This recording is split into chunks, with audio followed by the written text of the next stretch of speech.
我發覺咧，而家啲學生咧係興玩一樣嘢嘅，唔係興玩手機，唔係興玩 iPad，係興玩廁格門鎖。我有一日喺學校咧，人有三急啦，即係就係賴嗰隻啊，急屎啊！一入到去個廁所，5格廁格全部都係壞㗎。咁啊好啦，咁啊落下一層啦，都係壞㗎。我哋學校一共4層，一層有3個廁所，一個廁所有5格廁格，咁即係話4層裡面一共我哋係有12個廁所，亦即係話我哋有60格廁格。而我喺呢60格廁格，淨係揾到1格廁所係完整無缺，係可以去到廁所，全部廁格都係爛㗎。你知唔知當下我揾到唯一一個廁所，我有幾咁感動，同時我有幾咁憤怒喎。即係其實呢個世界上有好多嘢可以玩，你可以玩手機，你可以玩手指，你可以玩腳趾，點解要玩門鎖？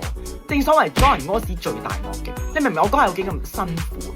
講真嘅，呢個係青雲路，唔係青山醫院，你有病嘅入翻去唔該。